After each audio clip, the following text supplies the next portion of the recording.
Hubo un tiempo en el que la gran masa continental del sur no solo estaba cubierta de glaciares y pingüinos, estaba llena de bosques, flores y todo tipo de especies animales. Incluso tenía un clima completamente diferente. Así que, ¿cómo terminamos en esto? Hagamos un breve viaje en el tiempo y averigüemos qué pasó. Hace unos 550 a 180 millones de años atrás, la Antártida era parte de un supercontinente llamado Gondwana. Estaba conectado a Sudamérica, Australia, África, la península arábiga y el subcontinente indio. La ruptura comenzó en el período Jurásico. Simplemente no se podían llevar bien. Hace cerca de unos 180 millones de años, la Antártida comenzó a moverse hacia el fondo del globo. Según los registros fósiles encontrados debajo de los casquetes polares, el continente helado fue una vez un lugar muy caliente. De hecho, se calentó tanto que el clima se volvió tropical, como el que vemos hoy en día alrededor del Ecuador. Cerca de 0,8 kilómetros debajo del lecho marino en la tierra de Wilkes, en la Antártida Oriental, los científicos hicieron un gran descubrimiento. Encontraron fósiles que contenían polen de plantas que solo florecen en los ambientes tropicales que vemos hoy en día.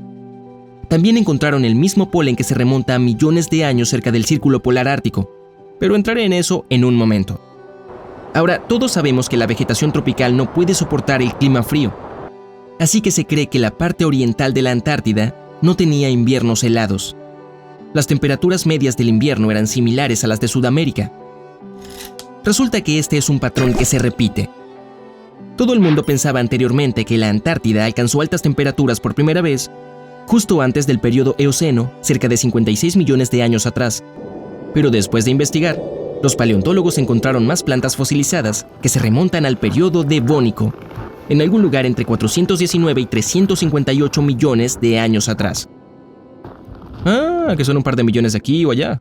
Ahora, alrededor de 100 millones de años atrás, la Tierra atravesó una masiva y prolongada ola de calor, conocida científicamente como el máximo térmico del Paleoceno-Eoceno. Durante ese tiempo, la temperatura media global aumentó, lo que resultó en cambios en la vegetación.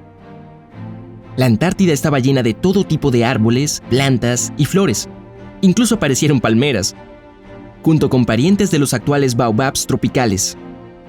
El clima del continente se volvió flexible. Durante el período del Eoceno, la Antártida sustentó una variedad de ecosistemas. En las altas elevaciones y en el interior, se encontraron varias plantas presentes en los bosques húmedos templados. Una de ellas era la haya del sur. Los fósiles encontrados en el continente preservaron la biología y la química de la flora. Eso ayudó a los investigadores a entender cómo algunas de las plantas sobrevivieron a la extinción masiva mientras que otras no. Sin embargo, la vegetación no fue lo único que se extendió por todo el continente helado. En la isla Seymour, que se encuentra en la punta de la Tierra de Graham en la península antártica, los científicos descubrieron bolas de incubación, una estructura única en la que los escarabajos peloteros ponen sus huevos. Eso significa que estos pequeños tenían que estar alimentándose de algo. Más tarde, los científicos encontraron restos y dientes aislados, lo que demuestra que varios mamíferos vivían en la zona. Algunos de ellos pertenecían al mismo tipo de marsupiales antiguos, como el monito del monte moderno. Este era un diminuto insectívoro nativo de Sudamérica. Otro tipo de marsupial encontrado fue el bla bla bla, también pronunciado Antarctodolops. Este fue el primer fósil registrado descubierto en 1984.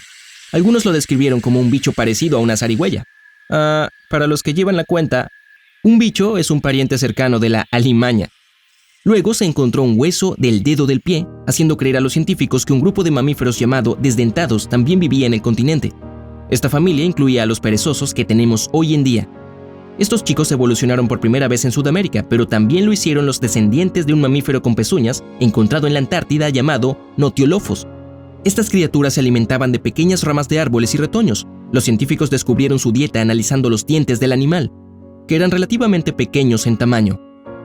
Cuando investigaron más a fondo los fósiles, encontraron que había dos tipos de Notiolofos: el Notiolofos arquinotiensis y el Notiolofos regueroi.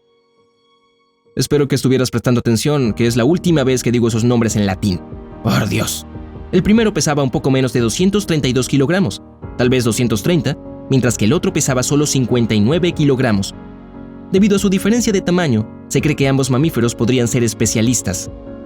Eso significa que se alimentaban de diferentes tipos de plantas para evitar competir por la comida.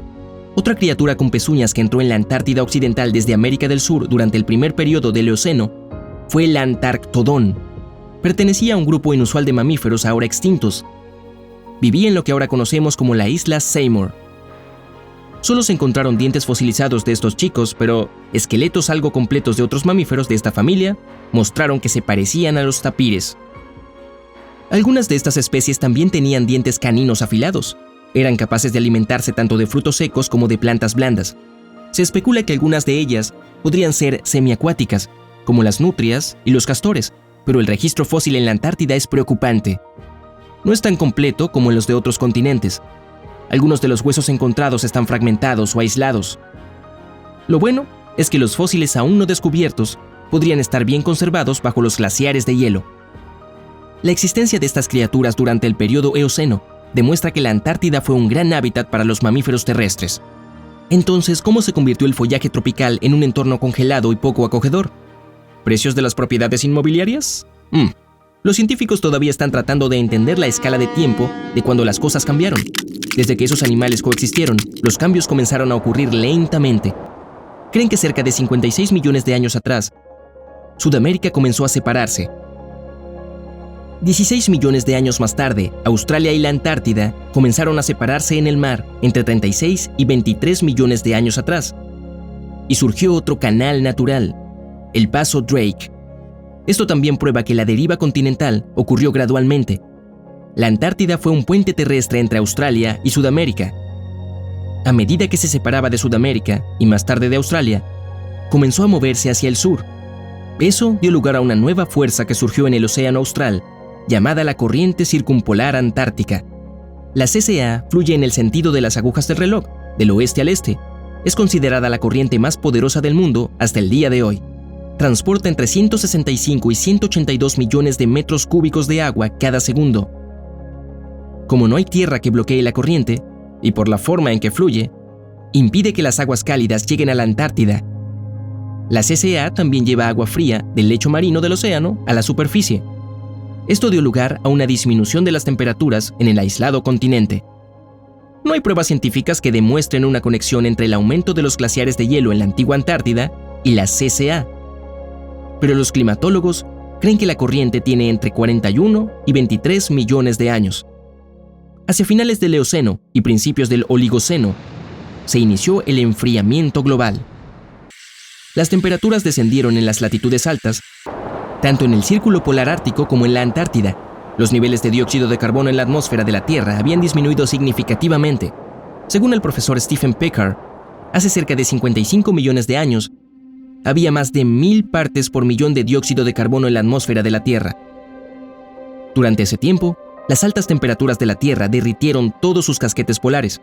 Eso causó que el nivel del mar se elevara unos 61 metros más que en la actualidad. Los científicos estaban tratando de averiguar por qué nuestra atmósfera pasó por tales fluctuaciones impredecibles de CO2. Algunos teóricos sugieren que durante ciertos periodos, las placas tectónicas se movieron y desencadenaron que las rocas ricas en carbonato y otros restos liberaran dióxido de carbono. Esto causó que el aire se calentara y los casquetes polares se derritieran. Pero entonces el ciclo continuó. Hace 34 millones de años, los niveles bajaron de 1000 a 760 ppm. 14 millones de años más tarde, cayeron por debajo de 300 ppm. El dióxido de carbono fue absorbido por procesos naturales que contribuyeron al efecto de enfriamiento global. A lo largo de los tiempos geológicos, las presiones atmosféricas y los niveles de dióxido de carbono estuvieron vinculados. Cuando las primeras suben, los segundos le siguen. Los glaciares de hielo en la Antártida comenzaron a formarse desde hace 36,5 millones de años y de ahí en adelante comenzaron a extenderse por todo el continente y la vegetación comenzó a desaparecer. Pero esto es lo interesante. Según un estudio de fósiles que examinó muestras de plantas de la zona, los científicos encontraron que la variedad de plantas disminuyó en un 47%.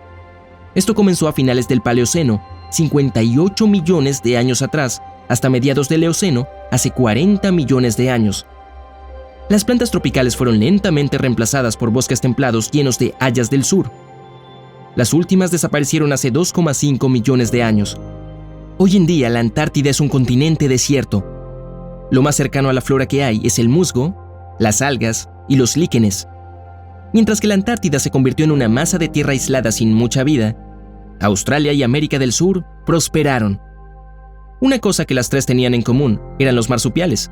En Australia, los marsupiales se multiplicaron. Algunos de ellos eran canguros, el ahora extinto lobo de Tasmania y los wallabies. Los registros fósiles muestran que los canguros datan de hace 20 millones de años, pero al principio no saltaban, simplemente se aferraban a las ramas de los árboles. Y nueva evidencia de ADN muestra que el marsupial más antiguo vivió en Sudamérica hace 70 a 80 millones de años atrás.